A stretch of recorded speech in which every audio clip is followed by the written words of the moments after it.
capítulo 1, versículo 14. Dice así: y aquel verbo fue hecho carne y habitó entre nosotros, y vimos su gloria, gloria como el unigénito del Padre, lleno de gracia y de verdad. Juan dio testimonio de él y clamó diciendo: este es de quien yo decía, el que viene después de mí es antes de mí, porque era primero que yo. Porque de su plenitud tomamos todos, y gracia sobre gracia. Pues la ley por medio del Moisés fue dada, pero la gracia y la verdad vinieron por medio de Jesucristo. A Dios nadie le vio jamás. El unigénito Hijo que está en el seno del Padre le ha dado a conocer. Dios, gracias por este hermoso texto. Un tesoro, Señor, aquí. Podemos ver la gloria de tu encarnación, Señor. Ayúdame a darlo con claridad, Señor. Explicar el texto.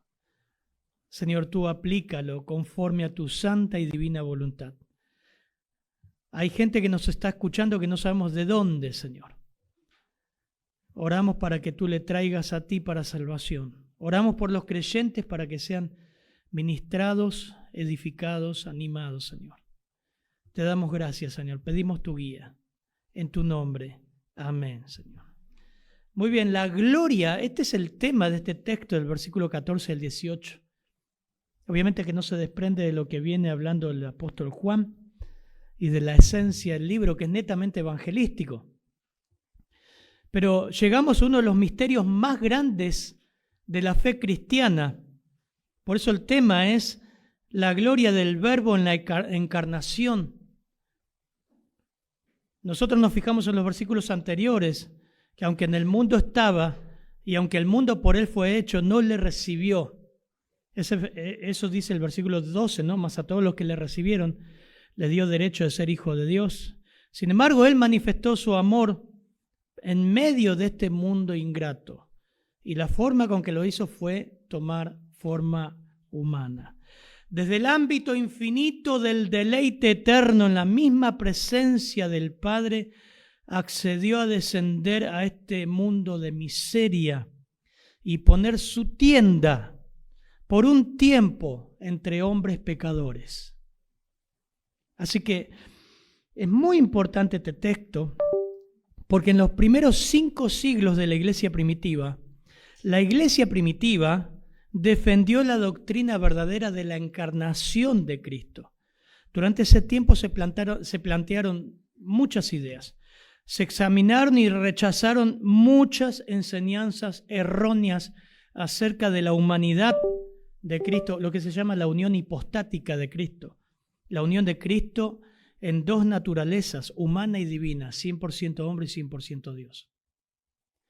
Algunas de las enseñanzas que tengo acá anotado, algunas de estas enseñanzas más conocidas, era que la primera, que Cristo no tenía espíritu humano, sino que su espíritu divino se unió con el cuerpo humano.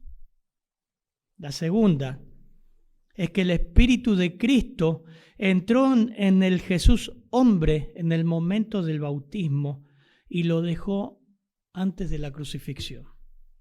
Tercera, que Cristo fue un ser creado, famoso por los arrianos, que vemos eso en Colosenses, que lo explica. Por tanto, era inferior al Dios Padre. Los testigos de Jehová hoy creen eso. La quinta, que Cristo tenía 2 personas, una humana, otra divina, que Jesús era un hombre y en él habitaba Dios.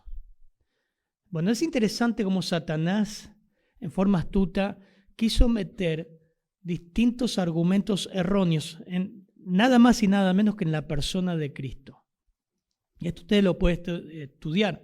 Por ejemplo, en primera de Juan, la carta del apóstol Juan, pero en su primera epístola, él habla y circulaba una de las enseñanzas heréticas más grandes en la historia primitiva, que decía que Jesús no era hombre o que no era humano. Y esta doctrina se llamó el docetismo, esta herejía, mejor dicho, se llamó docetismo. Primera de Juan 4:2, hoy ¿quién lee? Hoy lee Carla, ahora te voy a dar tarea para leer. Primera de Juan 4:2 dice: en esto conoced el Espíritu de Dios. Primera de Juan, estoy en Primera de Juan 4:2. Todo espíritu que confiesa que Jesucristo ha venido en carne es de Dios. Sark es la palabra en griego ahí. Y todo espíritu que no confiesa que Jesucristo ha venido en carne no es de Dios. Y este es el espíritu del anticristo, el cual vosotros habéis oído que viene y ahora está ya en el mundo. Por eso, esta es una de las doctrinas más atacadas en todos los tiempos y fue blanco de muchos falsos maestros, sectas, religiones, hasta hoy día. Juan nos dice que una perspectiva correcta de Jesús como humano y divino es una señal esencial para la salvación. El apóstol Juan, Primera de Juan. Ahora sí, miren, Primera de Juan 4:1, por favor. Y 2, sí. Queridos hermanos, no crean a cualquier espíritu, sino sométanlo a prueba para ver si es de Dios, porque ha salido por el mundo muchos falsos profetas. En esto pueden discernir quién tiene el Espíritu de Dios. Todo el que confiese que Jesucristo ha venido en cuerpo humano es de Dios. Bueno, es el mismo pasaje, pero yo había obviado el versículo 1. Y es interesante porque el mismo apóstol Juan, esta es la introducción, ahora vamos a ver por lo menos 3 aspectos de la encarnación. No es muy largo, pero sí es profundo. No es muy largo el texto, pero sí es profundo e importante. Pero vieron, Juan, lo que dice Juan acá, hermanos, no crees. Si Juan estuviera hoy en el siglo XXI, te está diciendo, hermano, no creas todo lo que hay en internet. Vos estás googleando ahí, buscando, investigando, agarrá la Biblia. No creas a todos los espíritus, probá si eso es de Dios. Porque muchos falsos profetas han salido por el mundo y se sigue habiendo. Entonces, la mejor prueba de lo que es verdadero y falso es la Biblia. Y estudiar la Biblia en oración, congregarte y buscarte una iglesia donde enseñe la Biblia, donde explique la Biblia, y donde no haya un hombre ahí haciendo chiste y pavada. Explicar la Biblia. A lo largo de este prólogo, resumido en un lenguaje muy sencillo, va a dar 3 aspectos de la encarnación. Obviamente, en lo primero va a dar una declaración de la encarnación, versículo 14. Después Juan mismo va a dar testimonio de Juan el Bautista y de ellos. Son testimonios acerca de la encarnación, versículo 15 al 16. Y 17 al 18, el apóstol Juan va a hablar de las consecuencias que tuvo la encarnación de Cristo. Así que vamos a ver el primero, versículo 14, lo leemos nuevamente, y entramos en la declaración que hace Juan acerca de la encarnación de Cristo. 14. Y aquel verbo fue hecho carne, y habitó entre nosotros, y vimos su gloria, gloria como la del unigénito del Padre, lleno de gracia y de verdad. Hermanos, dígame si muchas veces no lo leemos así de corrido. Lo leemos y ni siquiera sabes lo que está diciendo ahí. Hay 5 palabras importantísimas, más allá del nexo. Y,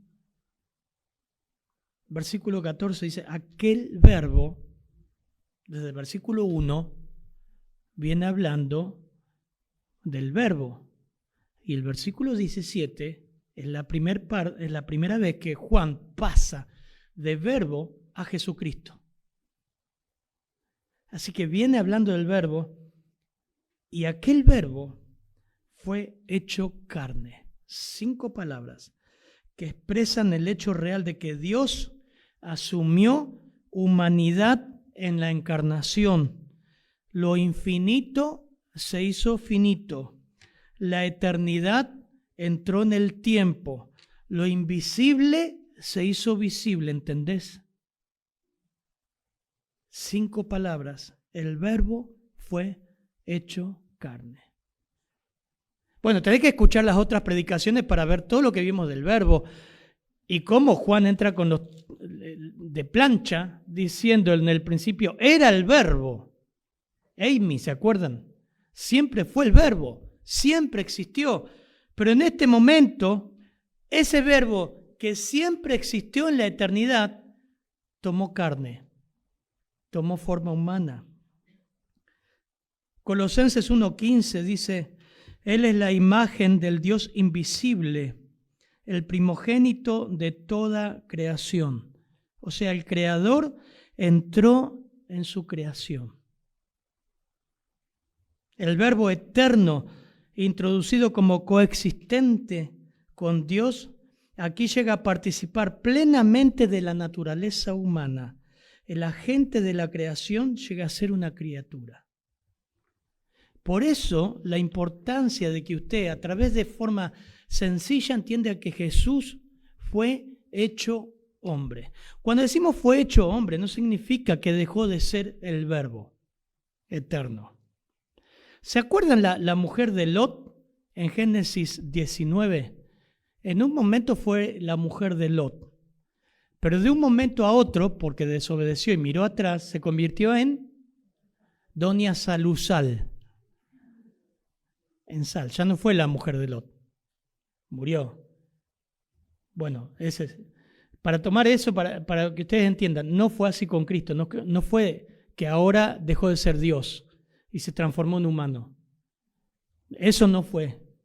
Fue hecho significa que el Verbo se hizo carne, pero sigue siendo Verbo. Por esto, todo el Evangelio se enseña que la naturaleza humana de Dios, de Cristo, es verdadera. Por eso Juan, cuando empieza primera de Juan, de lo que hemos palpado con nuestras manos, vieron nuestros ojos, os anunciamos. Era humano, es humano Cristo. 100% hombre y 100% Dios. No dejó de ser Dios. Por eso algunas cualidades de humanidad que después vamos a estudiar en Cristología. Pero dice Juan 4:6, y estaba allí el pozo de Jacob. Vamos a hacer Juan 4:6 y después Juan 8:40. Juan 4:6. ¿Qué pasó? Y estaba allí el pozo de Jacob. Entonces Jesús, cansado del camino, se sentó así junto al pozo. Era como la hora sexta. Mientras buscas Juan 8:40, fíjense el versículo 4:6 de Juan, dice cansado del camino. Era humano, pero sin pecado. Seguía siendo el cordero sin mancha. Era humano, pero sin pecado. Nunca fue hallado engaño en su boca. Sin pecado. Era el cordero preparado desde antes de la fundación del mundo, pero humano. Mire Juan 8:40, algunas cualidades de su humanidad. Juan 8:40. Pero ahora procuráis matarme a mí, hombre que os he hablado la verdad, la cual he oído de Dios. ¿No hizo esto Abraham? Hombre. El Señor se llama a sí mismo hombre. Recuerden que en Apocalipsis lo vimos como el Hijo del Hombre se revela. Las naturalezas humanas y divinas se unieron completamente sin llegar a fundirse. En esencia era Dios y hombre. Eso dice William Hendrickson. La relación de ambas naturalezas está por encima de nuestra comprensión, pero ante el rechazo de estas herejías que golpeaban la iglesia primitiva, el credo de Calcedonia del año 451 después de Cristo declaró oficialmente la verdad de la encarnación, una de las declaraciones más famosas e importantes de la historia de la iglesia. Después lo pueden buscar, pero va a quedar acá en la grabación. Dice así, el credo de Calcedonia dice: nosotros pues, siguiendo a los santos padres de la iglesia, todos en común acuerdo enseñamos a los hombres a confesar al solo y único Hijo, nuestro Señor Jesucristo, el mismo perfecto en divinidad, perfecto en humanidad, a ser reconocido en dos naturalezas, inconfundibles, inmutables, indivisibles, inseparables, sin que tal unión elimine en modo alguno la distinción entre las naturalezas, antes bien, preservando la propiedad de cada naturaleza y concurriendo en una persona y una subsistencia, no partida o dividida en dos personas, sino uno y el mismo Hijo unigénito, Dios el Verbo, el Señor Jesucristo, como los profetas desde el principio han declarado acerca de él. Y el mismo Señor Jesucristo nos ha declarado, y el credo de los padres de la iglesia nos han transmitido. Interesante. Usted quiere verlo, lo puede googlear, lo puede buscar, el credo de Calcedonia. Ahí la iglesia primitiva tuvo que hacer un alto y decir, nosotros creemos esto. Esto es Cristo, conforme a las Escrituras. Versículo 14 dice, y el verbo fue hecho carne.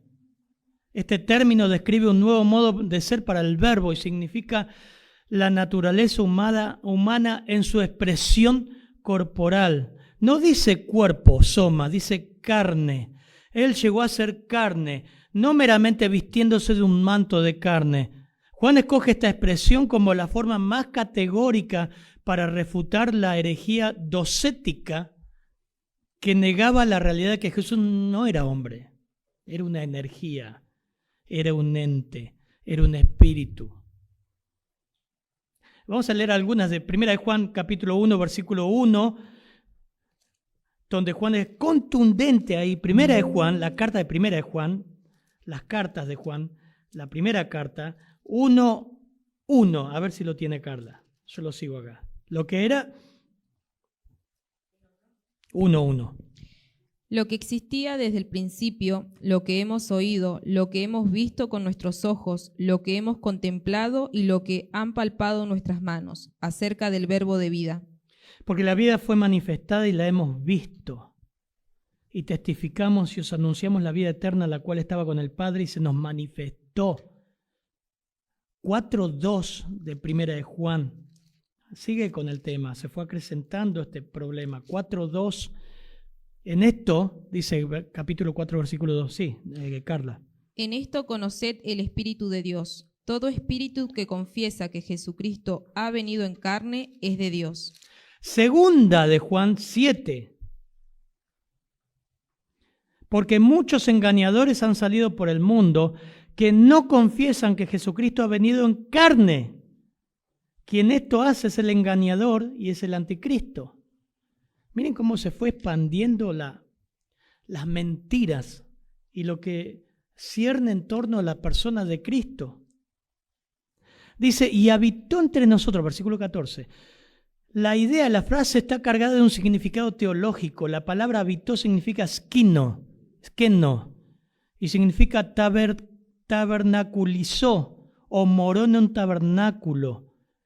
Lo que era transitorio en el Antiguo Testamento, Dios morando en un tabernáculo por un tiempo o provisoriamente, se cumple perfectamente en la persona del verbo Emmanuel, que significa Dios con nosotros, en forma humana. Por eso en Mateo, no lo busque, lo tengo acá, Mateo 1:23, dice aquí una virgen concebirá y dará a luz un hijo, y llamará su nombre Emmanuel, conforme a Isaías 7:14, que traducido es Dios con nosotros. Juan usa esa palabra, habitó. Dios quiso estar entre nosotros. Habitó entre los hombres 33 años. La humanidad de Cristo no fue una mera apariencia. Él tomó todos los atributos esenciales de la humanidad. Fue hecho semejante a los hombres, Filipenses 2:7. Montó su tienda entre nosotros. Es interesante porque cuando vemos Primera de Reyes, Éxodo 40, el Señor morando entre su pueblo, con esa presencia gloriosa, el brillo de la Shekinah, la gloria de Dios abarcando todo. Mire, Éxodo 40, 34 al 35. Éxodo 40, 34 al 35. Todo eso fue por un tiempo, fue momentáneamente. A eso se refiere Juan. Miren Éxodo 40, 34 al 35. Entonces una nube cubrió el tabernáculo de reunión, y la gloria de Jehová llenó el tabernáculo.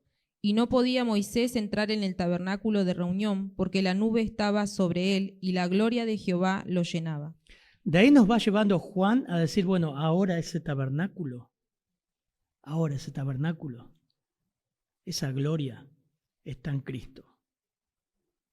Lo vimos en el Antiguo Testamento, lo vemos en la presencia de Cristo y lo veremos en el futuro que nosotros venimos del futuro. No me miren mal. ¿Venimos del futuro o no? Venimos de Apocalipsis. Venimos de ahí, entramos en Juan. Hacemos un pasito un poco más atrás y ahora estamos en Juan. Y Juan, Apocalipsis 21:3, que hace poco lo vimos, dice: oí una gran voz en el cielo que decía, miren, escuchen, ¿alguno está durmiendo?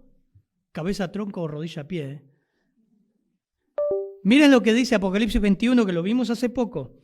He aquí el tabernáculo de Dios con los hombres, y Él morará con ellos, y ellos serán su pueblo. Dios mismo estará con ellos como su Dios. Cristo mismo. Enjugará Dios toda lágrima de los ojos de ellos. No habrá muerte, ni habrá más llanto, ni clamor, ni dolor, porque las primeras cosas pasaron.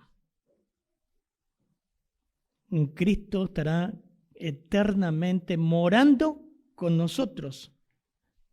Juan toma esa frase, habitó entre nosotros, se hizo hombre para estar por siempre con nosotros. Cuando vemos en Apocalipsis, allí Juan presenta al Señor como hijo de hombre. Me volví para ver la voz de que hablaba conmigo, Apocalipsis 1:12, y vuelto vi 7 candeleros de oro, y en medio de los 7 candeleros a uno semejante al Hijo del Hombre.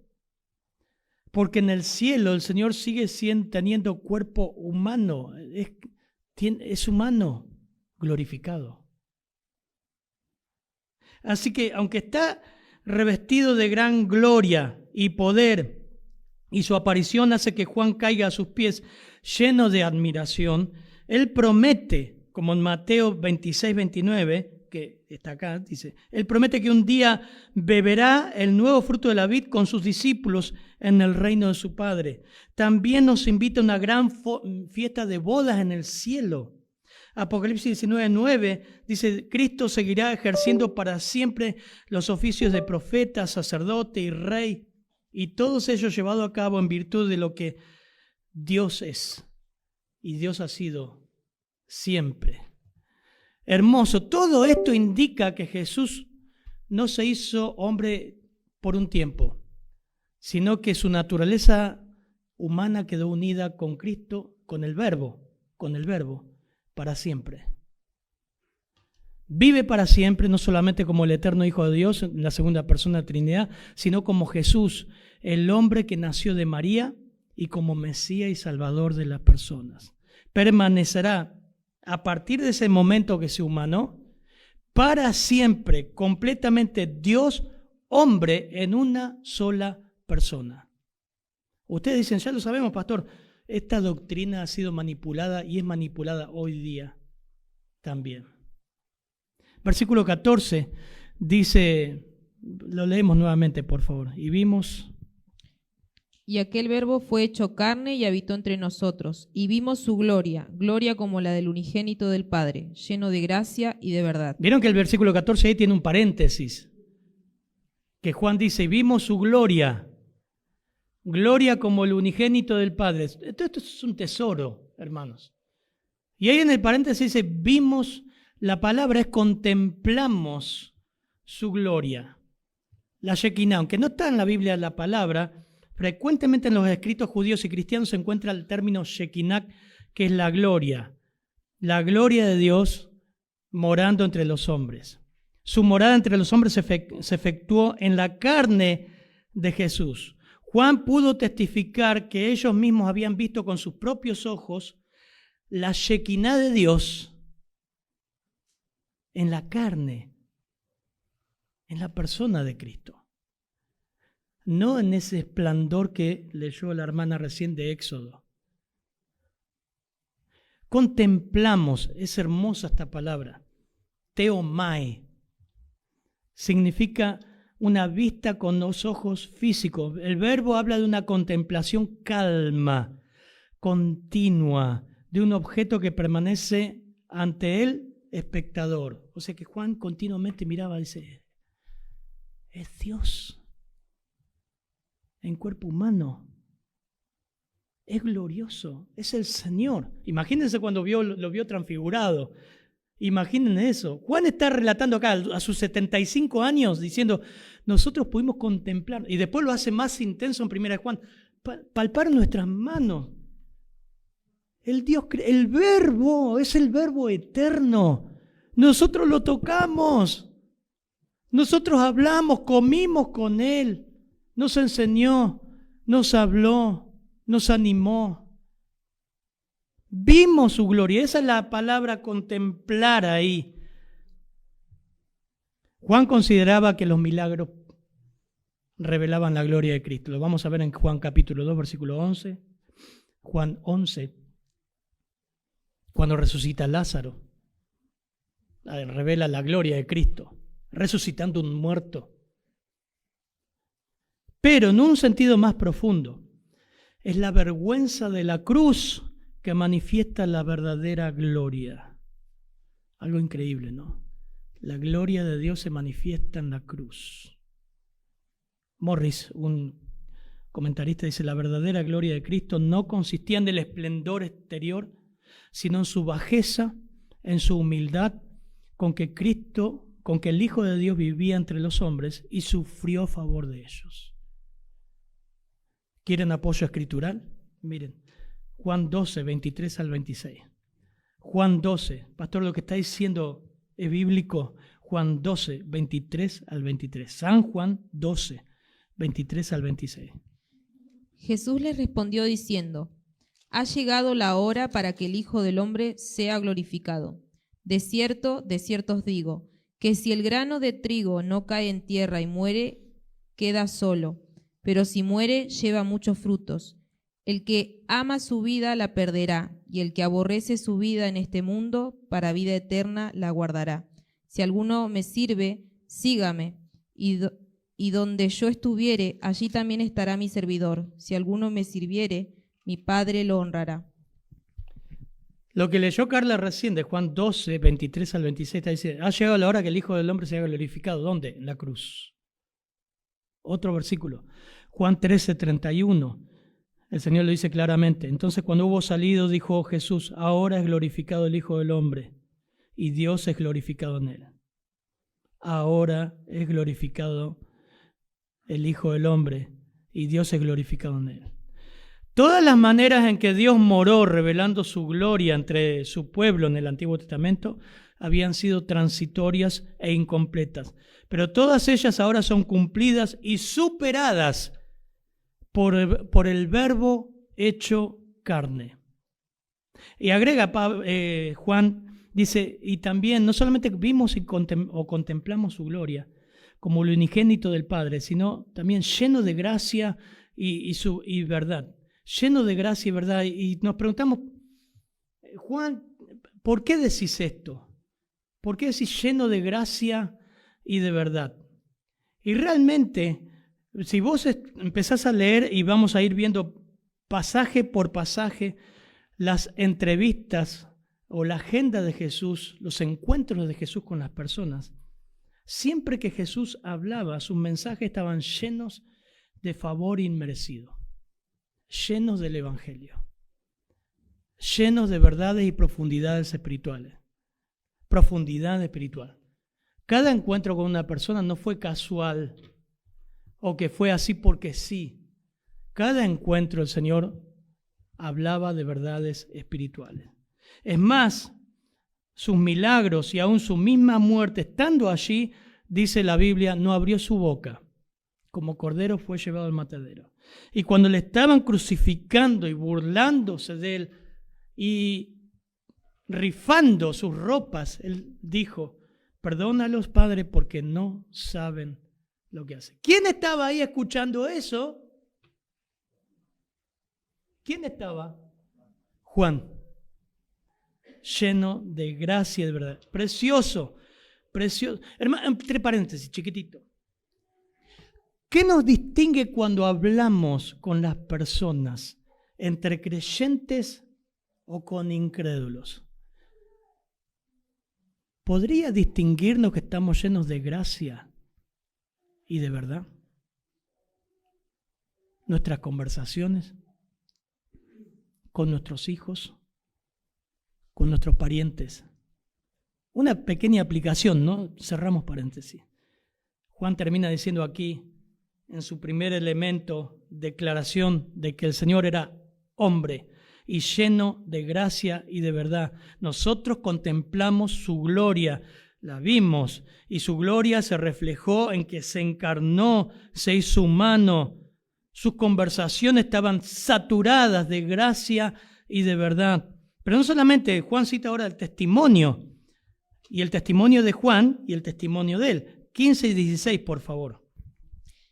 Juan dio testimonio de él y clamó diciendo: Este es de quien yo decía, el que viene después de mí, es antes de mí, porque era primero que yo. Porque de su plenitud tomamos todo y gracias sobre gracia.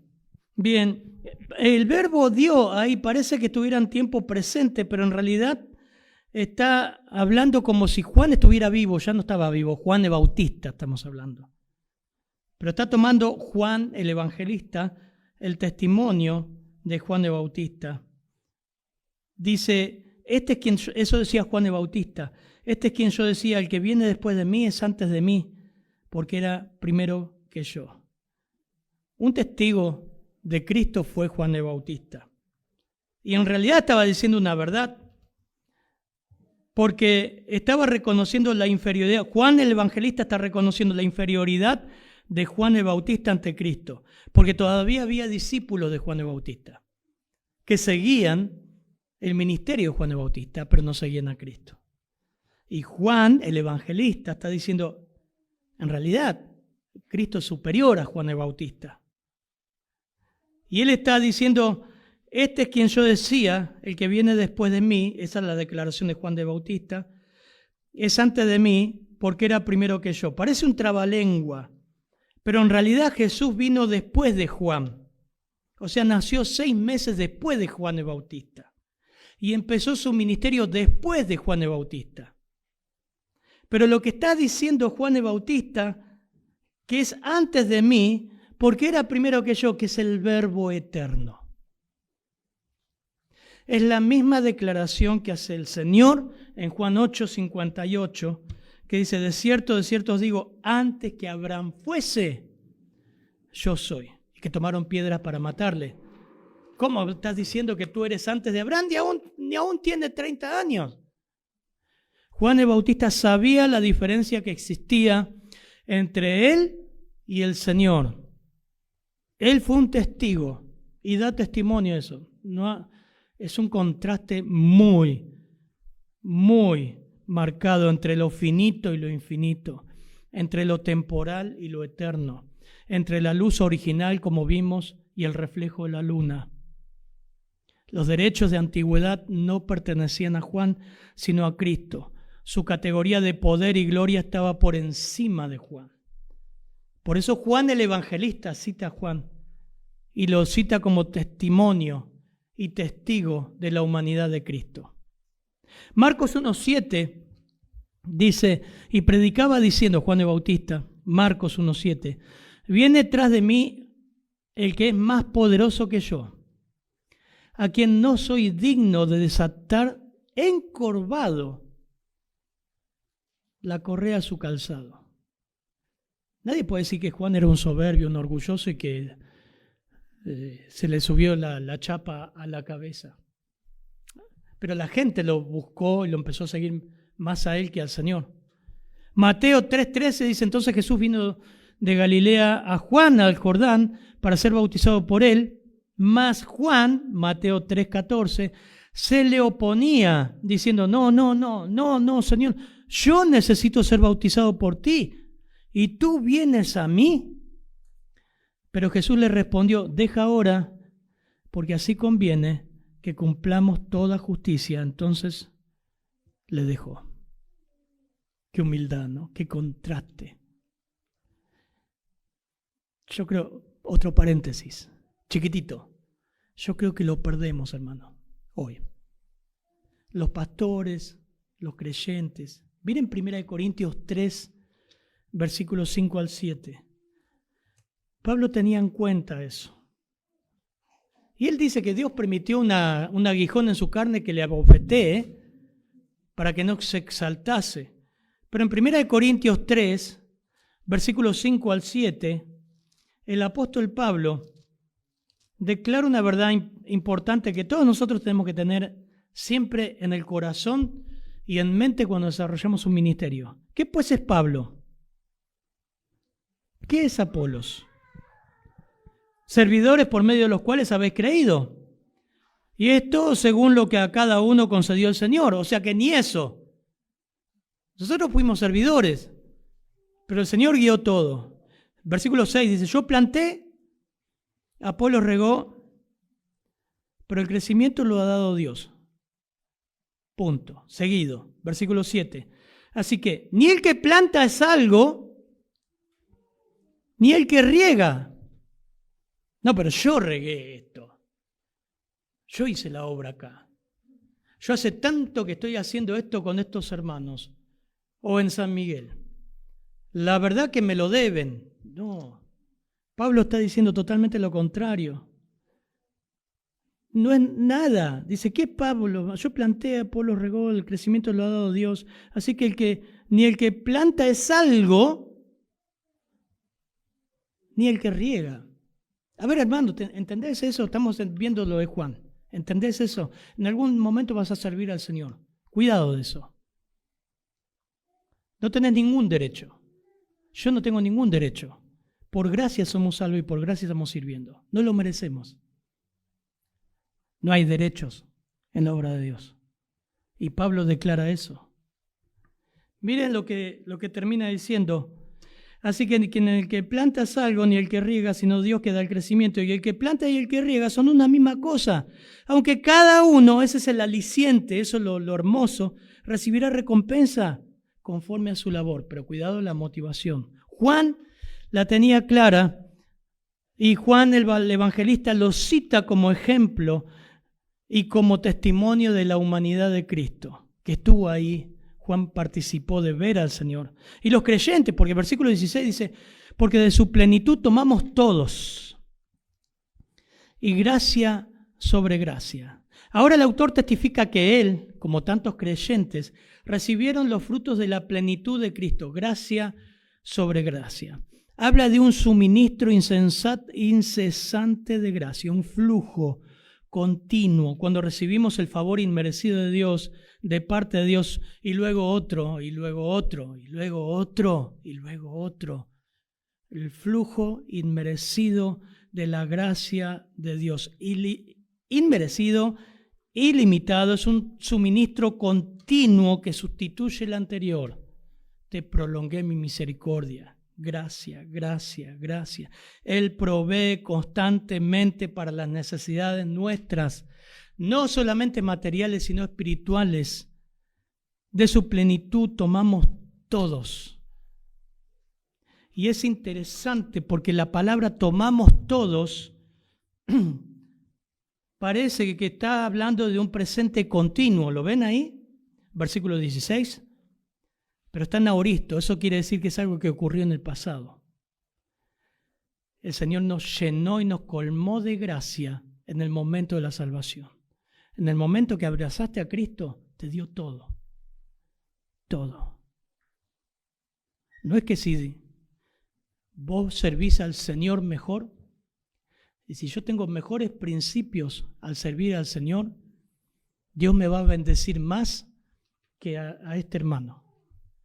Todos fuimos bendecidos en el mismo momento de creer. Si servimos o hacemos esto o aquello, siervos inútiles somos. Dios dará recompensa, pero ya hemos sido bendecidos en Cristo. De su gracia tomamos todos. ¿Cuándo? En el momento de ser salvos. Miren Salmo 103. Abramos un poquito ahí Salmo 103. Hermoso. Y después tengo un versículo más. Carla, si puede ir a 2 Corintios 12:9. 12:9. Salmo 103. Qué hermoso el Salmo. Yo creo que cuando llegue la cena de fin de año, hermanos, de gratitud, ¿se acuerdan que tuvimos el año pasado, este año otra vez? Ya tenemos más mesas para que entren todos. Tenés que citar este Salmo, ¿Están despiertos? ¿Abrieron Salmo 103? Bendice alma mía a Jehová, y bendiga todo mi ser su santo nombre. Bendice alma mía a Jehová, y no olvides ninguno de sus beneficios. Él es quien perdona todas tus iniquidades. Amén. No escuché. Fue una realidad. Perdonó todas nuestras iniquidades y perdona. Sana todas nuestras dolencias. Rescata del hoyo tu vida. Te corona de favores y misericordias. El que sacia de bien tu boca, de modo que te rejuvenezcas como el águila. Jehová es el que hace justicia, derecho a todos los que padecen violencia. Sus caminos notificó Moisés, y a los hijos de Israel sus obras. Misericordioso y clemente es Jehová, lento para la ira, grande en misericordia, no contenderá para siempre, ni para siempre guardará el enojo. No ha hecho conmigo, ponete vos ahí, versículo 10, conmigo, no ha hecho conmigo conforme a mi iniquidad, ni nos ha pagado, no me ha pagado conforme a mis pecados. ¡Mamma mía! Porque como la altura de los cielos sobre la tierra, engrandeció su misericordia sobre los que le temen. Como está lejos, cuanto está lejos el oriente del occidente, hizo alejar de nosotros nuestras rebeliones. Como el Padre se compadece de los hijos, se compadece Jehová de los que le temen. Porque Él conoce nuestra condición, que sos el campeón de la vida, no que somos polvo. El hombre es como la hierba, son sus días. Florece como la flor del campo, que pasó el viento por ella y pereció, y su lugar no la conocerá más. Mas la misericordia de Jehová es desde la eternidad y hasta la eternidad sobre los que le temen, y su justicia sobre los hijos de los hijos, sobre los que guardan su pacto y los que se acuerdan de su mandamiento para ponerlo por obra. Jehová estableció en los cielos su trono, y su reino domina sobre todos. Bendecid a Jehová vosotros los ángeles, poderosos en fuerza, que ejecutáis su palabra, obedeciendo a la voz de su precepto. Bendecid a Jehová vosotros todos sus ejércitos, ministros suyos, que hacéis su voluntad. Bendecid a Jehová vosotras todas sus obras, y en todos los lugares de su señorío. Bendice, alma mía, a Jehová. Amén, ¿no? Nos rebalsó de su gracia, tomamos todos, y gracia sobre gracia. Pablo declara esto en 2 Corintios 12:9. Y me ha dicho: bástate mi gracia, porque mi poder se perfecciona en la debilidad. Por tanto, de buena gana me gloriaré más bien en mis debilidades, para que repose sobre mí el poder de Cristo. Juan fue testigo de la superabundante gracia que desplegaba el Señor. Pablo también. El Señor dice: mira, Pablo, vos oraste para que yo te saque esto. No lo voy a sacar, Pablo. Bástate mi gracia. Cada día te voy a ayudar a llevar eso. Mi poder se hace fuerte en tu debilidad. Pero por último, las consecuencias de la encarnación. Versículos 17 y 18, por favor.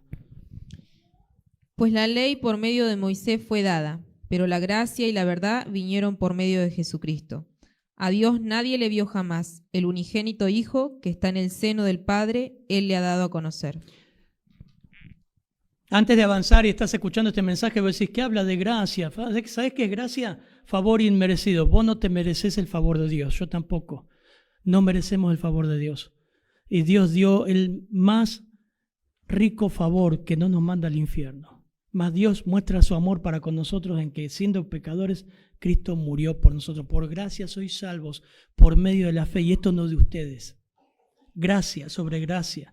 Y los efectos, lo que dice el apóstol Juan es que Cristo supera la ley.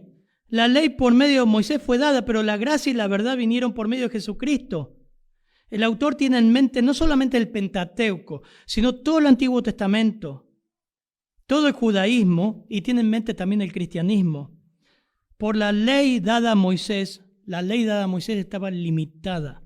La ley nos revela la necesidad que tienen los pecadores de la gracia de Dios. Lo estamos viendo con los jóvenes.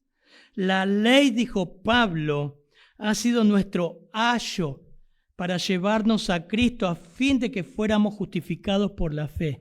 La ley te muestra que eres un adúltero, mentiroso, que deshonra a los padres, blasfemo, codicioso. Mirá los 10 mandamientos, todos ellos los violamos. Y que por violar, aunque sea un punto esos mandamientos, te haces culpable de todos bajo la palabra de Dios. Santiago dice eso. Lo único que necesitas es justicia. Y vos no puedes pagar por tu pecado. Dios mandó a su Hijo a pagar por tu pecado. La justicia por nuestra paz fue sobre Él y por su llaga fuimos nosotros curados. La ley quedó bajo la gracia y la verdad pertenecían a Jesucristo. Fíjense que el versículo 17, acá introduce Juan la primera vez la palabra Jesucristo. La gracia y la verdad pertenecen a Jesucristo, lo cual aumenta el contraste y enfatiza la superioridad de Cristo. El verbo, el tema dominante del prólogo de Juan, llegando a ser carne, recibe ahora el nombre propio, Jesucristo. En Él se reveló y cumplió completamente la verdad de la salvación de Dios. Y termina diciendo, mira el 18, por favor. Yo lo voy a leer en otra versión. 1:18. A Dios nadie le vio jamás. El unigénito Hijo, que está en el seno del Padre, Él le ha dado a conocer. La ley vino por medio de Moisés, como estamos viendo con los jóvenes, pero la gracia y la verdad vinieron por Cristo. Vos podés saber que sos pecador. Eso quiere decirte. Vos podés saber todo de la ley. Te puede mostrar y decir, sí, yo sé lo que soy. Bueno, necesitas a Jesucristo. Porque el conocimiento de pecado no te salva, sino que Cristo cargue tu pecado por vos. Confiar en Cristo, que Él tomó tu lugar, pagó la multa. Y el segundo efecto es el primer efecto, superó la ley. Cristo superó la ley. El segundo efecto es que revela a Dios. A Dios nadie le vio jamás. Esto es algo muy conocido. Ver a Dios en el Antiguo Testamento era imposible. Traía muerte instantánea. Éxodo muestra que Moisés pudo ver las espaldas, por así decir, de Dios, o el reflejo de su gloria a través de visiones de todas las personas del Antiguo Testamento, especialmente Moisés. La traducción, la Biblia de las Américas, del versículo 18, que ustedes tienen ahí, mírenlo, ven el 18 de Juan 1:18 dice, a Dios nadie le vio jamás, punto y coma, Reina Valera 60, ¿lo ven? El unigénito Hijo, que está en el seno del Padre, Él le ha dado a conocer. Las Américas traduce del original, dice, a Dios, nadie ha visto jamás a Dios, punto y coma. El unigénito Dios que está en el seno del Padre, le ha dado a conocer. Impresionante. Es a través de Jesucristo que la imagen del Dios invisible se revela. Una conclusión adecuada de Juan enfatiza que la deidad de Cristo y la igualdad absoluta con el Padre. Los testigos de Jehová se vuelven locos con esto. La expresión que está en el seno del Padre, recuerdan el versículo 1 de Juan 1:1, con Dios, en comunión perfecta con Dios. Dios no puede ser conocido si no se revela a sí mismo. Repito, Dios nunca va a ser conocido a menos que se revele a sí mismo. Y pudimos saber de Él porque el Hijo le ha dado a conocer. O sea, en síntesis y terminando el mensaje, Jesús es la explicación de Dios. Cuando te pregunta a tu hijo, ¿cómo es Dios? ¿Qué es Dios? Cristo lo revela. ¿Me miran raro? Los discípulos dijeron eso. Miren, Juan 14:5 le dijo a Tomás, Señor, la verdad que no sabemos dónde vas. ¿Cómo podemos saber el camino? Jesús le dijo, yo soy el camino y la verdad y la vida. Nadie va al Padre sino por mí. Si me conocieseis, también conoceréis a mi Padre. A mi Padre conoceríais. Y desde ahora le conocéis. Y agrega, y le habéis visto. Felipe entonces volvió a interrumpir y le dijo, Señor, muéstranos al Padre y nos basta. Señor, mostranos a Dios. Creo que esa mentalidad quizás tendríamos muchos de nosotros. Señor, mostrarnos cómo es Dios y nos basta. Versículo 9 de Juan 14, San Juan 14, Jesús le dijo, tanto tiempo hace que estoy con ustedes y no me has conocido, Felipe. El que me ha visto a mí, ha visto al Padre. ¿Cómo puedes decir tú, muéstranos al Padre? ¿No crees que yo soy en el Padre y el Padre en mí? Las palabras que yo os hablo, no las hablo de mi propia cuenta, sino que el Padre que mora en mí, Él hace las obras. Creedme que yo soy en el Padre y el Padre en mí. De otra manera, creedme por las obras. Él le ha dado a conocer. Interesante, la palabra conocer ahí es exeomai. La palabra es exégesis, lo que nosotros estamos haciendo con la Biblia. Exégesis es la práctica de interpretar las Escrituras. Jesús es el único calificado para ser un exégeta o interpretar a Dios para el hombre. Nadie conoce al Hijo sino al Padre, ni al Padre conoce a alguno sino el Hijo, y aquel a quien el Hijo se lo quiere revelar. Mateo 11, 27. ¿Querés conocer a Dios? ¿Querés saber cómo es Dios? Tenés que conocer a Jesús. Tenés que conocer a Cristo. Cierra el prólogo. Pablo en 1 Timoteo 2:5 dice, porque hay un solo Dios. No hay varios dioses. No es el Dios de los católicos, el Dios de los testigos de Jehová, el Dios de los mormones, el Dios de Israel, el Dios de los palestinos. Hay un solo Dios. Y hay un solo mediador entre Dios y los hombres, Jesucristo, hombre. Es absoluto. Muchos tienen problemas con esta declaración. Es absoluto. Solamente podés conocer a Dios a través de Cristo. Y eso, hermanos, terminando 1 Corintios 15, el apóstol Pablo revela su evangelio, que ayer lo di en el grupo. 1 Corintios 15, 3 al 4, por favor. ¿Por qué? Porque primeramente os he enseñado lo que asimismo recibí, que Cristo murió por nuestros pecados conforme a las Escrituras. Y que fue sepultado y resucitó al tercer día conforme a las Escrituras, y que apareció a Cefas y después a los 12, después apareció a más de 500 hermanos a la vez, después apareció a Jacobo, después a todos los apóstoles, y al último, como un abortivo, me apareció a mí. Cristo murió por nuestros pecados conforme a las Escrituras. Tenés que conocer a Cristo. Padre, gracias por tu palabra, Señor. Revelada, Señor. Gracias porque un día tomaste forma humana, Señor. Tu gloria fue descrita por el apóstol Juan. Gracias, Señor, porque te humanaste. Gracias por la salvación que fue posible por ellos, Señor. Pagando por nuestros pecados, molido por nuestros pecados. Y el castigo de nuestra paz fue sobre ti.